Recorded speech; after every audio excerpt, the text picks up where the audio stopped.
So, congratulations to Thomas Cook on filing for bankruptcy. I know a lot of you, like me, had the foresight to invest, in my case, through a holding company in my husband's name, in hedge funds like Sona Asset Management or XAIA Investments, who had taken the time to invest in credit default swaps, meaning that as Thomas Cook files for bankruptcy, we'll be getting a massive payout. Those two investment firms alone looking at $250 million, which incidentally works out as $11,000 per Thomas Cook employee currently facing unemployment.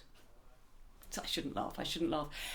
The thing is, though, a lot of people around the country have been asking why we couldn't arrange a bailout, saying that Thomas Cook is a national treasure, something that's been around for a long time, and that as a nation we should try to help the business to continue and keep those jobs on. But, you know, companies like Sona Asset Management, who are investors in Thomas Cook, you know, they've promised already that they would have blocked any such deal because they want the payout on their credit default swaps, and we're already having a great year, thriving off the defaults of companies like Rally, New Look and the French Supermarché Casino.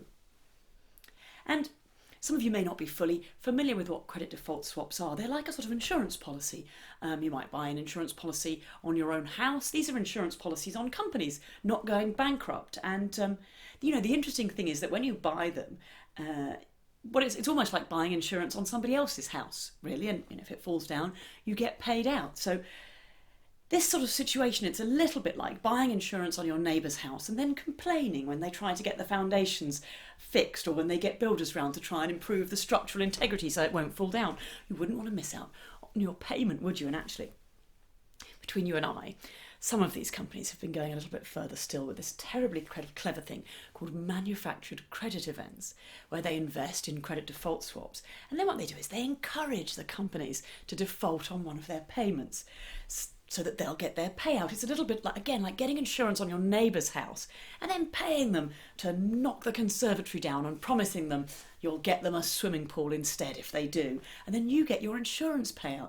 It's a very clever way of doing some things. Actually, the UK and the US financial regulators have sworn that they're going to work together to find a way of stopping this sort of thing, but it's going to be very difficult for them when investors at the top of the ladder stand to make so much money from it, and so many of them are so well connected to people in positions of power. Must stop laughing, right? New video. Let's straighten up. Right. So this is the public one. I'm terribly sorry to hear that some of my Chavia constituents have been stuck in Magaluf later this week, and I send my absolute sympathies to you. Although I can't help saying I'd rather wish I was out there with you, because to be honest, I thought we'd been prorogued and I could spend the rest of the summer sunning myself. Turns out we've all got to go back to work and yabber on about this Brexit nonsense all over again. So have a nice time in the sun, try to enjoy it. Don't think too much about whether or not you're going to get home. I'm sure it'll be fine.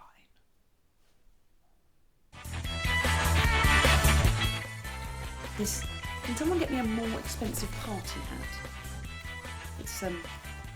This thing is falling apart.